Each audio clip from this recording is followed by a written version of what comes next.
Hi hello welcome to our channel. నేను మీ సిరి. ఈరోజు మనం చెప్పుకోబోయే కదా ఇష్టమైన సకుద పార్ట్ 108. అన్నయ్య, ఉదయ్ నీతో మాట్లాడతాడట అని రజని ఫోన్ శివకుమార్కి ఇచ్చింది. శివకుమార్ అలాగే బెడ్ మీద ఉండి మాట్లాడసాగాడు. ఉదయ్ తన ప్లాన్ మొత్తం వివరించాడు. మావయ్య, కమల్ వచ్చాడా అని ఉదయ్ అడిగాడు. లేదు, వాడు నన్ను ఈ పరిస్థితిలో చూసి కూడా వెళ్ళిపోయాడు. ఎక్కడికి వెళ్ళాడో ఎవరికీ తెలీదు. జాబ్ రిజైన్ చేసినట్టు కూడా తెలిసింది అన్నాడు శివకుమార్. కొడుకు తనని పట్టించుకోలేదనే బాధ ఆ గొంతులో స్పష్టంగా ఉంది. వాడు ఆ అమృతకి కాపలా కాస్తున్నాడు మావయ్య. ఉదయ్ మాటలకి శివకుమార్ అదిరిపడ్డాడు. వాట్ అన్నాడు. అవును మావయ్య, మొన్నటి వరకు అమృత ఇంట్లోనే ఉన్నాడు. ఆ తర్వాత ఎక్కడికి వెళ్ళిపోయాడో తెలీదు అని అన్నాడు ఉదయ్. శివకుమార్ మెదడు వేగంగా ఆలోచించడం మొదలుపెట్టింది. ఏంటి మావయ్య, ఏం మాట్లాడావు? ఆ రోజు వీడు ప్రాణానికి తెగించి ఆ పిల్లని కాపాడడానికి చూశాడు, అవునా అని అడిగాడు శివకుమార్. ఉదయ్ ఒక్క క్షణం తడబడినా, అవును మావయ్య, ఆ రోజు అక్కడ కమల ఉన్నట్టు నాకు తెలీదు. లేకపోతే నా మనుషులకి ముందే చెప్పేద్దును కమల్ని ఏం చెయ్యొద్దు అని అన్నాడు ఉదయ్ అబద్ధం చెప్పేస్తూ. శివకుమార్ ఆలోచనలో పడ్డాడు. ఆ రోజు తన ప్రాణాలకు తెగించి కాపాడ్డం, ఇప్పుడేమో కాపలా ఉండడం, ఇదంతా చూస్తుంటే నాకు ఏదో అనుమానంగా ఉంది. ఆ పిల్లకి వీడు ముందే తెలుసా? మనకు తెలియకుండా ఏ ప్రేమాయణం నడపట్లేదు కదా? తనకొచ్చిన అనుమానం వ్యక్తం చేశాడు. లేదు మావయ్య, నువ్వు మరీ ఎక్కువ దూరం ఆలోచిస్తున్నావు. వాడు ఎక్కడో ఫారెన్లో ఉన్నాడు. అమృత ఇక్కడ వైజాగ్లో ఉంది. ఒకవేళ హైదరాబాద్లో ఉన్నా అప్పుడప్పుడు మాట్లాడుకున్నారు అనుకోవచ్చు. వాడు వైజాగ్లో ఎప్పుడో 1-2 సార్లే వెళ్ళి ఉంటాడు. వాళ్ళిద్దరికీ కలిసే ఛాన్సే లేదు. ఉదయ్ మాటలు సరిగ్గానే ఉన్నాయనిపించింది శివకుమార్కి. శివకుమార్ చెబుతున్నప్పుడే ఆశ్చర్యపోయాడు ఉదయ్. అతనికి కూడా ఆ అనుమానం మొదలైంది. కానీ తన అనుమానం బయటపెట్టడం అప్పుడు కరెక్ట్ కాదు. తన మావయ్యకి కొడుకు మీద జాలి కలిగింది అంటే తను దెబ్బైపోతాడు. సరే, నువ్వు అనుకున్నట్టుగానే జరుగుతుంది. నువ్వేం కంగారు పడుకో, శివకుమార్ చెప్పాడు. ఉదయ్ కాల్ కట్ చేశాడు. మరునాడు ఉదయం మెయిడ్ వచ్చి ఇల్లంతా శుభ్రం చేసింది. మెలకువ వచ్చింది ధరణికి. పొద్దున్నే ఆ రోజు కూడా ఎప్పట్లా లేచేశాడు. నిజానికి ఆ రోజు అతను సరిగ్గా పడుకుంటేనే కదా నిన్నటి మీద శరీరానికి కాస్త ఉపశమనం కలిగింది ధరణికి. అతడు బాల్కనీలో ఫోన్ మాట్లాడుతున్నట్టు సన్నగా మాటలు వినిపిస్తున్నాయి ఆమెకి. ఆమె అతన్ని డిస్టర్బ్ చేయకుండా ఫ్రెష్ అయింది. ధరణికి కిచెన్లోకి వెళ్ళాలి అంటేనే భయం వేసింది. అతను బాల్కనీలో కనిపించలేదు. నిన్న వర్షపు దాటికి చల్లగా ఉండడంతో బాల్కనీలోకి నడిచింది ధరణి. నీరండి నెమ్మదిగా పరుచుకుంటోంది. ఉషోదయం ఎప్పుడో అయింది కానీ మేఘాలు ఇప్పుడే తప్పుకున్నట్టు సూర్యుడు బయటకొస్తున్నాడు. సరిగ్గా అదే సమయంలో ఇంటి ముందు కారు ఆగింది. కారులో నుంచి ఎవరో ఒక అమ్మాయి కిందకి దిగింది. సూర్యకిరణాలు ధరణికి అభిముఖంగా ఉండడంతో ఆ అమ్మాయి ముఖం కనిపించలేదు సరిగ్గా. ఇంటికి కాకుండా ఇక్కడికి వచ్చారంటే తమ కోసమేనా అనుకుంటుండగానే ధరణి ఆ గది నుంచి బయటకొచ్చింది. పతిని వెతుక్కుంటూ మెట్ల దిగుతున్న ధరణికి ఆ అమ్మాయి ఇంట్లోకి రాగానే గగన్ని హత్తుకోవడం చూసి ఆమె కనులు విప్పారాయి. ఆమె కాళ్ళని ఎవరో పట్టుకున్నట్టుగా అక్కడే ఆగిపోయింది. మిస్ యూ, ఆమె మాటలు సన్నగా వినబడుతున్నాయి. ఆమె ముఖం అతని భుజం దగ్గర దాగే ఉంది. అతని ముఖంలో భావాలు కనిపించకుండా అతను అటువైపుకు తిరిగి ఉన్నాడు. ధరణికి ఇంకొక అడుగు వేయాలంటేనే చాలా కష్టంగా అనిపించింది. ఆమె స్నేహితురాలైనా ఇంకెవరైనా అంత దగ్గరగా వాళ్ళని అలా చూడలేకపోయింది ధరణి. ఏవేవో ఆలోచనలు మెదడులోకి వస్తుంటే అప్రయత్నంగా ఆమె వెనక్కి వెళ్ళిపోయింది. అలాగే లివింగ్ ఏరియాలో కూర్చుని 2 చేతులు ఒకదానితో ఒకటి కలిపేసి బిగించి పట్టుకుంది. తెలియకుండానే సన్నటి చిరుచెమటలు ఆమె అరచేతుల్లో నిండిపోయాయి. వేళ్లు మరింత సన్నగా వణుకుతున్నాయి. లేదు లేదు, తను ఎక్కువ ఆలోచిస్తుంది. ఎవరో ఫ్రెండ్ అయి ఉంటుంది. ధరణి తనకు తానే సర్ది చెప్పుకుంటూ అక్కడే నచ్చజెప్పుకుంటూ ఉండిపోయింది. ఎంత వద్దనుకున్నా ఆమె మనసంతా కకావికలమైపోయినట్టుంది. ఆ అమ్మాయిని గగన్ని దగ్గరగా చూసి ఎందుకో తనకి వెళ్లే ధైర్యం సరిపోవట్లేదు. ఎక్కడ వినకూడనిది వినాల్సి వస్తుందేమోనని ధరణికి భయంగా ఉంది. అమృత గుడికి వెళ్తున్నట్టు తల్లిదండ్రులతో చెప్పింది. తల్లి వస్తానని వారించినా తనకేం భయం లేదని వచ్చేసింది. కిలోమీటర్స్ నడిచిన తర్వాత ఆమె కోసం ఒక కారు ఆగి ఉంది. మారు మాట్లాడకుండా అందులో ఎక్కేసింది అమృత. ఆ కారు చాలా దూరం ప్రయాణించింది. అమృత ముఖంలో ఎటువంటి భావం లేదు. మౌనంగా కూర్చుని ఉంది. అనుకున్నట్టుగానే 10 గంటలకి ముందే అక్కడికి చేరుకుంది. చాలా పాడుబడిన గుడి దగ్గర కారు ఆగింది. ఆమె కారులో నుంచి బయటికి దిగింది. తను చెప్పినట్టుగానే చీరలో వచ్చిన అమృతని చూసి ఉదయ్ నవ్వుకున్నాడు. కారు వెళ్ళిపోయింది. అమృత గుడిమెట్లెక్కి లోపలికి వచ్చింది. కాసేపట్లో పెళ్ళి అన్నట్టు అక్కడ ఏర్పరిచిన తతంగం చూసి కళ్ళు ఎత్తి చూసింది. ఉదయ్ అతని మనుషులు కొందరు అక్కడ ఉన్నారు. అమృతని చూడగానే నవ్వి దగ్గరికి వెళ్ళి చేతులు పట్టుకున్నాడు. ఒక్కసారిగా శరీరాన్ని జర్రులు చుట్టిన ఫీలింగ్ కలిగింది. అసహనంగా కళ్ళు మూసుకుని తెరిచి మౌనంగా చూసింది అమృత. నువ్వు చాలా తెలివైన దానివి అమృత, లేకపోతే అసలు నా దగ్గర నుంచి పారిపోగలవా అని నవ్వాడు. అమృత ఒక్క మాట కూడా మాట్లాడలేదు. ఆమె ముఖం నిర్లిప్తంగా నిస్తేజంగా ఉంది. అసలు బ్రతకడానికి ఆశ లేదన్నట్టుగా ఉంది. నువ్వు వస్తావని నాకు బాగా తెలుసు. రాకపోతే నేనేం చేస్తానో తెలుసుగా. అది తప్పించుకున్నావు అని మరోసారి గట్టిగా నవ్వాడు. అమృత అతనితో పాటు పీటల వైపు నడిచింది. పురోహితుడిని లాక్కొచ్చారు ఉదయ్ మనుషులు. దూరంగా కనబడుతున్న మొక్క వైపు చూస్తూ అలాగే కూర్చుంది అమృత. పెళ్లి తతంగం మొదలైంది. సరిగ్గా అదే సమయంలో అక్కడికి ఉదయ్ తల్లి వచ్చింది. ఉదయ్, ఏం చేస్తున్నావు? ఆమె కంగారుగా అరిచింది. పెళ్లి చేసుకుంటున్నాను మమ్మీ. నీకేమైనా పిచ్చా? ఈ పెళ్లి చేసుకోవడం ఏమిట్రా? ఇలా దొంగచాటుగా చేసుకోవాల్సిన అవసరం ఏంటి అని కంగారుగా కొడుకు దగ్గరికి వచ్చింది. ఉదయానికి ఉదయం తన్ని ఎందుకు బయలుదేరదీసి ఇక్కడికి రప్పించాడో ఆమెకిప్పుడు అర్థమైంది. ఉదయ్, మీ డాడీకి తెలిస్తే అసలు ఒప్పుకోరు. నీకంతగా పెళ్లి చేసుకోవాలని ఉంటే ఆయనతో మాట్లాడి ఒప్పిద్దాం.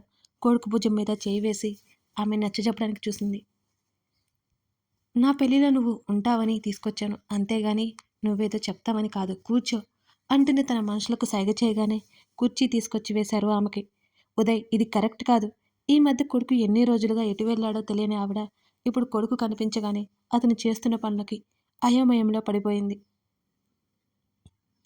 నీకేం తెలియదు, సైలెంట్గా ఉండు మమ్మీ, సీరియస్గా చెప్పాడు ఉదయ్. ఏంటి చూస్తున్నావు? కానివ్వు. పురోహితుడి వైపు కళ్ళెర్ర చేసి చూశాడు. వాళ్ళ దగ్గరగా ఉన్న ఆయుధాలు చూసి భయంగా మంత్రాలు చదవడం మొదలుపెట్టాడు. బాధతో కూడిన మొహంతో కొడుకు వైపు చూస్తుంది. ఆమెను అక్కడి నుంచి రప్పించడానికి మరో పెద్ద కారణం ఉందని ఆమెకి తెలియదు. తన కొడుకు పెళ్ళెప్పుడు తను ఉండాలని పిలిపించాడేమోనని ఆవిడ అనుకుంటోంది. కానీ ఉదయ్ లాంటి వ్యక్తికి తల్లి అనే ఎమోషన్తో అవసరం లేదని ఆమెకు తెలియదు. ఉదయ్ తాళి చేతిలోకి తీసుకున్నాడు. అమృతకి ప్రపంచం స్తంభించిపోయిన ఫీలింగ్ కలిగింది ఆ సమయం. ఆమె కళ్ళకి అంతా బోధరగా కనబడుతోంది. ఆమె కళ్ళు మూసుకుపోతున్నాయి ఓవైపు. సరిగ్గా అదే సమయంలో మెట్లు ఎక్కి వస్తున్న తండ్రిని చూసి అమృతకి ప్రాణం పోయినంత పని అయింది. తన తండ్రి అక్కడికి వస్తాడని ఊహించలేదు. నీరసం నిలువెల్లా ఆవహించింది అమృతని. కళ్ళల్లో నీళ్లు సుడులు తిరిగి చెంపల మీద నుంచి జారిపోయాయి. ఎదురుగా ఉదయ్ వచ్చాడు. మరోవైపు తండ్రి ఆశ్చర్యంగా చూస్తున్నాడు. తను పెళ్లి ఆపలేదు, అలాగని పెళ్లి చేసుకోనలేదు. శరీరం అంతా నిస్సత్తుగా ఆవహించి అమృత పక్కకు పడిపోయింది. అమృత అలా పడిపోవడంతో అందరూ కంగారు పడ్డారు. అయినా ఉదయ్ ఊరుకోలేదు. తన మనుషులకి సైగ చేయడంతో అమృతని పట్టుకున్నారు వాళ్ళు. అమృత తండ్రి అచేతుడినే చూస్తుండిపోయాడు. ఒక్కసారిగా మెదడు పనిచేయనట్టు అనిపించింది ఆయనకి ఆ సమయంలో.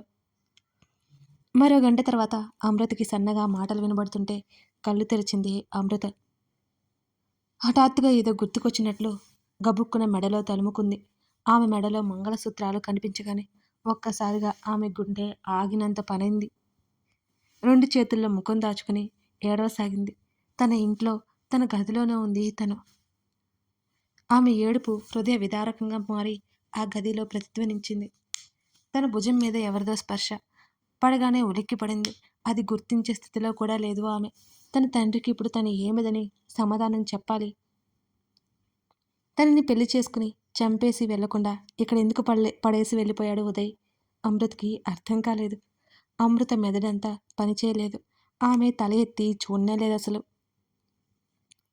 అమ్మూ! కమ్మల గొంతు వినిపించి ఉలిక్కిపడింది. ఆమెకి ఊపిరి భారమైంది ఇక ఆ క్షణం. ఆమెకి ఎదురుగా ఉన్నాడు కమల్. నెమ్మదిగా కళ్ళు ఎత్తి చూసింది. కళ్ళ నిండా నీళ్లు ఉండడం వల్ల కమల్ రూపం కనిపించడం లేదు అమృతకి. గట్టిగా ఊపిరి తీసుకుని కళ్ళు మూసి కన్నీళ్లను లోపల పెట్టి మళ్ళీ బయటకు చూస్తుంది. ఎర్ర చీరలు కమ్ముకున్న కళ్ళు, దీనంగా మంచితనం కలబోసిన ఆ ముఖం. అతని తల మీద కట్టులేదు కానీ గాయం అలాగే కనబడుతోంది. మరోవైపు దెబ్బ తగిలి ఉంది అమృతకి. అతను ముట్టుకోబోతుంటే గబుక్కున చేతులు వెనక్కి తీసుకుంది అమృత. వద్దు, వద్దు, నన్ను ముట్టుకోవద్దు, వెళ్ళిపో ఇక్కడి నుంచి, హిస్టీరియా పేషెంట్లా అరవసాగింది అమృత. ఆమె అరుపులు బయటకు వినబడుతుంటే ఆమె తల్లిదండ్రులు మౌనంగా రోదిస్తున్నారు. ఆమె 2 చేతులు పట్టుకుని దగ్గరికి లాక్కున్నాడు కమల్. అతను ఎంత చెప్తున్నా ఆమె వినట్లేదు. అరుస్తూనే ఏడుస్తోంది. ఆమె చెంప మీద గట్టిగా కొట్టడంతో ఆ నొప్పికి కళ్ళల్లో మరికొన్ని నీళ్లు కార్చేసి చెంప మీద చేయి పెట్టుకుని కమల్ వైపు చూసింది అమృత. ఆమె చేతులు పట్టుకుని దగ్గరికి లాక్కున్నాడు కమల్ ఆమెను. పిచ్చా నీకు? ఎందుకలా అరుస్తున్నావు? ప్రేమపూరితంగానే కోప్పడుతున్నా అతన్ని చూసింది అమృత. అతని కళ్ళు రౌద్రంగా మారిపోయి ఉన్నాయి. అమృత బేలగా మారిపోయింది. ఇప్పుడు ఇప్పుడు నాకు పెళ్ళైపోయింది అంటూ మళ్ళీ ఏడవసాగింది అమృత. ఆమె తలని హృదయానికి హత్తుకున్నాడు కమల్. అవును, మనకి పెళ్ళైపోయింది అని ఆమె చెవి దగ్గర చెప్తూ ఆమె తల మీద ముద్దు పెట్టుకున్నాడు కమల్. అమృతకి ఆ మాటలు మెల్లిగా చెవిని చేరి ఆమె మెదడుకు వెళ్ళగానే విషయం అర్థమై ఆమె కనుపాపలు వెడల్పయ్యాయి. ఒక్క ఉదుటిన అతని నుంచి దూరం జరగడానికి ప్రయత్నం చేసినా అతను ఆమెను వదలలేపలేదు. ఏంటి ఏంటి నువ్వనేది? అమృత గొంతు లోతుగా వచ్చింది. ఇది నీ మెడలో వేసింది నేనే కదా, సన్నగా నవ్వుతూ చెప్పాడు కమల్. అమృత ఊహించనలేదసలు. సంభ్రమం చెంది అంతలోనే విభ్రమంగా చూసింది. వెంటనే అతని చొక్కా కాలర్ పట్టుకుని, ఎందుకు చేశావిలా? ఎందుకు చేశావు? ఎందుకు నీ జీవితాన్ని నాశనం చేసుకుంటున్నావు? ఆమె అత్యంత దీనంగా అడుగుతుంటే ఆమె ముఖాన్ని చేతుల్లోకి తీసుకుని ఆమె నుదురికి అతని నుదురు ఆనించాడు కమల్. నా జీవితాన్ని నాశనం చేసుకోలేదు. నీలాంటి అమ్మాయిని వైఫ్‌గా పొందడం నా అదృష్టం. ఎందుకని అడుగుతున్నావు కదా! I love you. I want you. నువ్వు నాకు కావాలి అంటే ఈ క్షణం కాదు, లైఫ్ లాంగ్ నువ్వు నాకు కావాలి. అతను చెప్తుండగానే అతని 2 చేతులు మణికట్టు దగ్గర గట్టిగా పట్టుకొని అమృత ఏడవసాగింది. నీకు తెలీదు. నీకు తెలీదు. నేను నేను ఆమె చెప్పలేకపోతుంది. నాకంతా తెలుసు. ఆ మాటకి కళ్ళు పెద్దవి చేసి అతని వైపు భయంగా చూసింది. 2 చేతులలో ఆమె కళ్ళు తుడిచాడు కమల్. నాకంతా తెలుసు. మరోసారి అతని గొంతు గంభీరంగా వినిపించింది అమృతకి. హోమగుండంలో మురికి నీటి చుక్క పడ్డంత మాత్రాన అక్కడ అపవిత్రత ఏర్పడదు. ఎప్పుడూ పవిత్రంగానే ఉంటుంది. నువ్వు కూడా అంతే. అతని స్వరం మృదు గంభీరంగా వచ్చింది. ఆ మాటలకి అమృత అతని వైపు ఆర్తిగా చూసింది. అతని నుంచి ఆ మాటలు ఆమె ఊహించనలేదు. అంత గొప్పటి ప్రేమమూర్తిని చూస్తున్నట్టుంది అమృతకి. ఆమెకు దుఃఖపు ఉధృతి ఒక్కసారిగా పెరిగిపోయింది. వెంటనే అతని మెడ దగ్గర ముఖం దాచుకుని అమృత వెక్కిళ్ళు పెట్టి ఏడవసాగింది. ఆమెకేం చెప్పాలో ఎలా మాట్లాడాలో కూడా తెలియట్లేదు. అతని ముఖం గంభీరంగా ఉంది.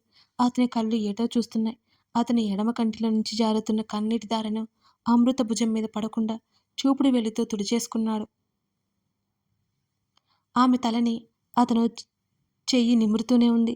అమృత ఏడుస్తూనే ఉంది. కానీ నేను నీకు కరెక్ట్ కాదు కమల్. ఆమె మాట నోతిలో నుంచి వచ్చినట్లుగా ఉంది. ష్ అని ఆమె పెదవుల మీద వేలి పెట్టి ఆపాడు. నువ్వు తప్ప నాకింకొకరు వద్దు అమృత. నువ్వే నాకు ముఖ్యం. నాకు పెద్ద పెద్ద మాటలు మాట్లాడడం చేత కాదు. నీ తప్పు లేనప్పుడు నిన్ను నిందించుకోవడం సరిగ్గా లేదు. నిన్ను నేను మనస్ఫూర్తిగా నా జీవితంలోకి ఆహ్వానించేశాను. ఇంకా నువ్వు గడప దగ్గరే ఆగిపోవద్దు. చెప్పాను కదా, నాకు లైఫ్ లాంగ్ నువ్వే కావాలి అని అంటూ మరోసారి ఆమె కళ్ళు తుడిచాడు. ఇప్పటికే జీవితానికి సరిపడా ఏడ్చేశావు, ఇక ఏడవకు చెప్తూనే ఆమె నుదుటి మీద పెదవులు తాకించాడు.